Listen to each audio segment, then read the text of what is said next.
Ben, en fait, il y a beaucoup de frustration de ma part et de la part de plusieurs personnes et scientifiques, notamment parce que sur le plan de la législation, mais aussi des moyens coercitifs qu'on a peu, pour vraiment forcer ces grandes plateformes à respecter nos cadres à nous ici. Finalement, on voit bien qu'avec le cas de Facebook, là, ça fait maintenant un peu plus d'un an qu'on n'a plus accès à des nouvelles issues des vrais organes journalistiques sur Facebook Et parce que Facebook est rendu, ben oui, c'est pire que c'est le pire, Far là. West, là. Oui, Ouais. tout à fait. Donc, on voit bien que ça marche peu, ça marche pas. Sauf qu'il y a vraiment, il y a une métaphore que j'utilise que je trouve intéressante. C'est comme si on avait donné nos espaces urbains à Ford puis à Toyota, puis qu'on espérait que ça se passe bien. Mais c'est sûr que ça peut pas bien se passer. Ces entreprises-là, elles ont des gros billets. Notamment, ce sont des entreprises cotées en bourse qui ont pour mandat premier de faire de l'argent, ce qui n'est pas nécessairement un problème en soi. Le problème, c'est quand on pense naïvement qu'elles vont s'autoréguler ou qu'elles vont obtempérer, alors que sur le plan du marché, elles ont beaucoup à perdre qu'à gagner à finalement se plier à nos règles ici. Mais ça fait que finalement, notre législation n'a plus d'effet quelque part. Mais comment, justement, cette absence de législation a des effets sur les groupes que vous étudiez? Parce que vous vous intéressez notamment aux groupes, les minorités sexuelles, Oui. les femmes.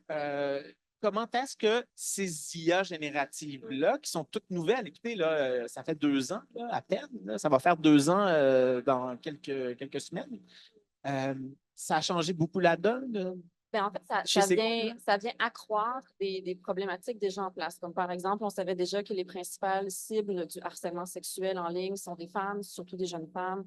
Les principales cibles des violences en ligne sont principalement des femmes et des personnes racisées et ou des personnes qui cumulent au sein de leur identité différentes identités justement qui sont historiquement opprimées. Donc, on peut penser à des personnes âgées, des personnes grosses, des personnes en situation de handicap. Et quand on a dans notre identité ces différentes facettes-là, on est encore plus ciblé.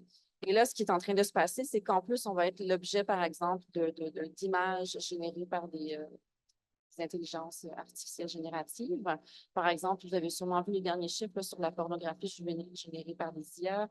Donc, il y a toutes sortes de phénomènes d'ampleur massive qui sont en train de se passer parce qu'on ne peut ou pas soit les lois, soit les moyens coercitifs, soit les équipes terrain au sein, par exemple, des forces policières ou des forces éducatives pour enrayer ces phénomènes-là. Donc, les personnes qui étaient déjà un peu à l'arrache, on va dire, quand une personne racisée, par exemple, s'exprime en ligne sur des éléments politiques, elle s'attend à se faire harceler, à recevoir des commentaires violents. Même chose pour les femmes dans des positions de pouvoir. On n'a qu'à penser aux mairesses à travers le Québec.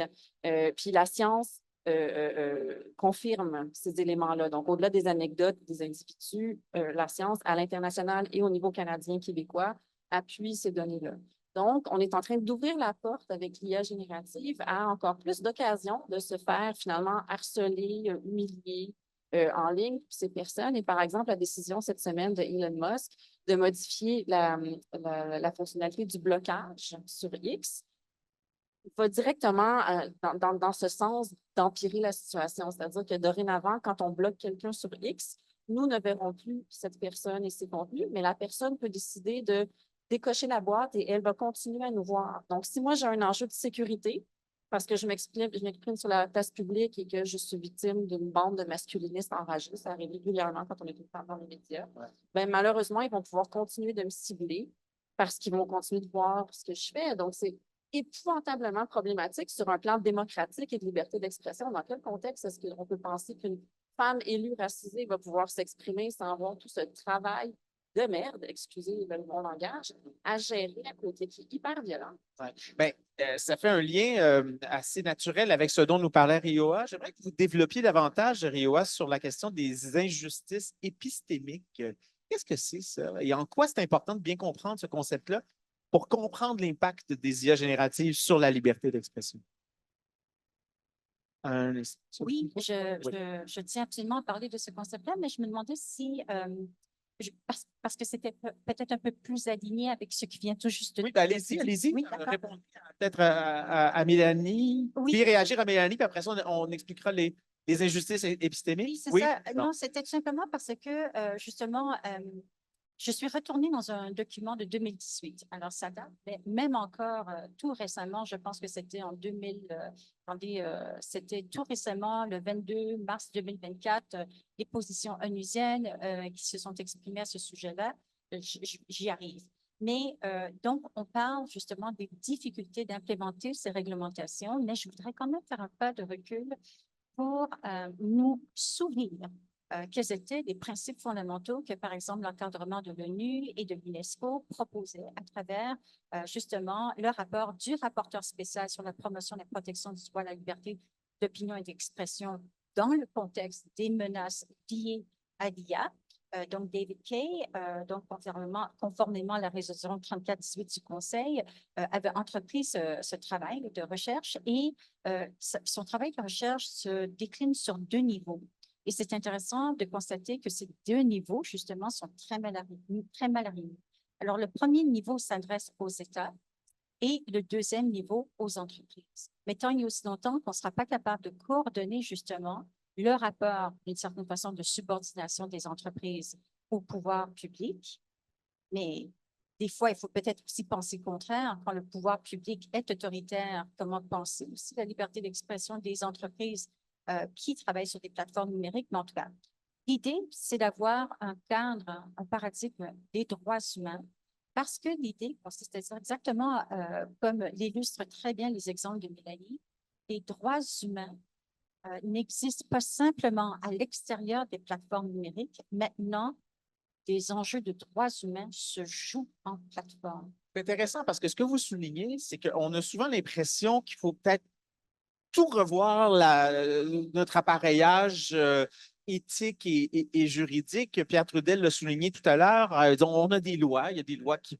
s'appliquaient auparavant. Puis moi, à Radio-Canada, je suis soumis au CRTC. Je peux vous dire que je ne peux pas dire à Radcan ce que certaines personnes disent sur TikTok. Là. Je perdrais ma job ce soir, demain matin, je ne sais pas. Mais donc, ce que vous dites, c'est que on a déjà tout un cadre qu'on pourrait appliquer pour réglementer. Un cadre aspirationnel. Évidemment, dans les fines lignes, c'est toujours un travail de jurisprudence, c'est toujours un travail de réinterprétation et de réapplication dans les contextes spécifiques, mais l'idée consiste à dire que le respect des droits humains, des normes démocratiques et de la transparence dans l'adoption des règles, l'élaboration des règles et de leur application est vraiment un mécanisme fondamental qu'il faut toujours avoir à l'esprit pour réglementer ces enjeux-là.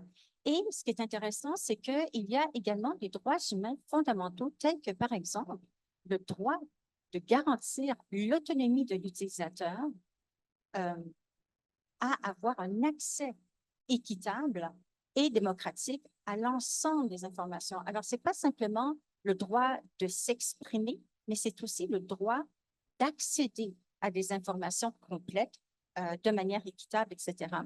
Et donc, ce dont on se rend compte, un des autres problèmes, c'est que les organisations de la société civile observent une forme d'externalisation des fonctions publiques telles que la protection de la liberté d'expression.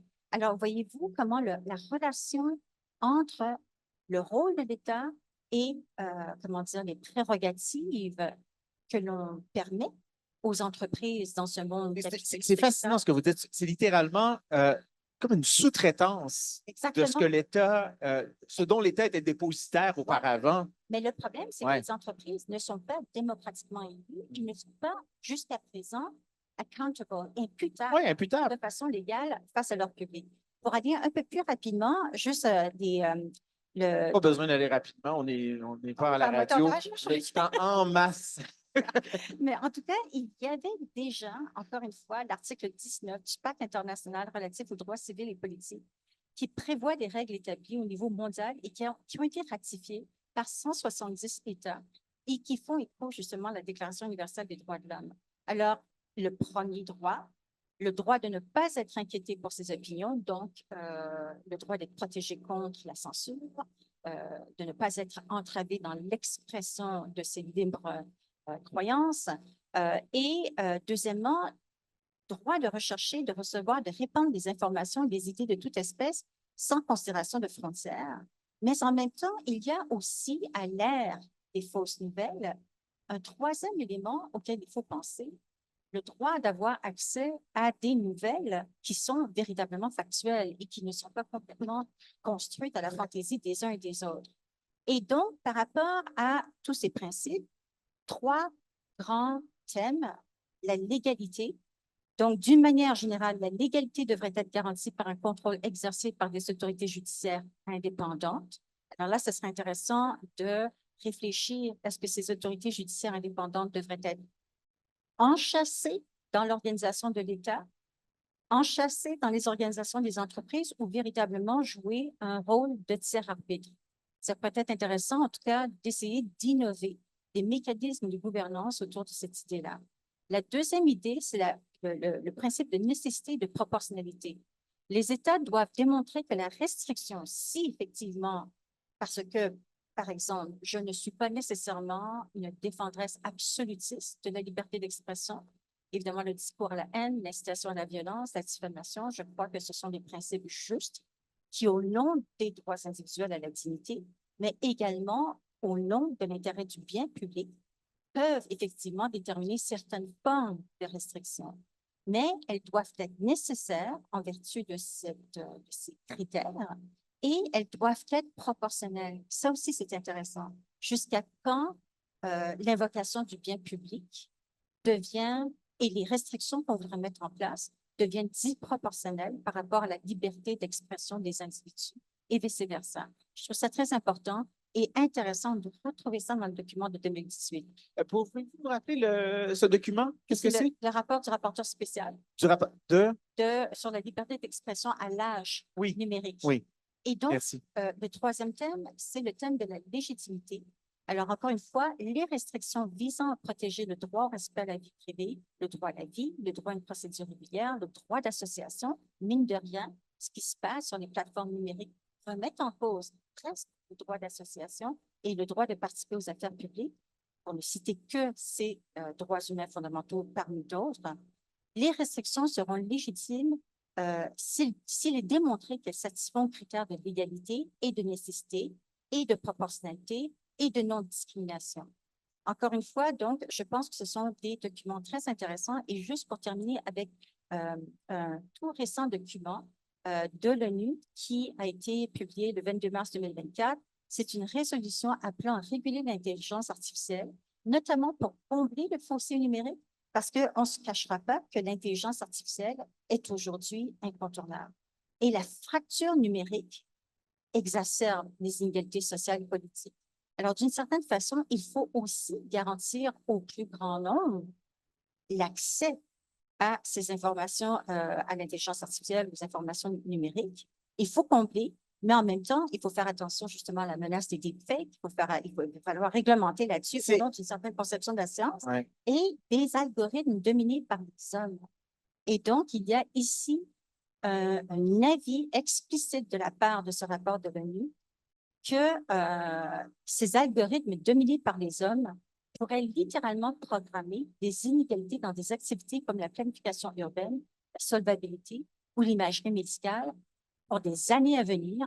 Bref, de véritablement faire attention à ce type de discrimination genrée également. Alors, c'est pour dire que de 2018 à 2023, toujours à l'intérieur de ce grand modèle des droits humains fondamentaux, il y a quand même, je pense, des principes philosophiques fondamentaux qui peuvent nous guider dans l'innovation de la gouvernance du numérique à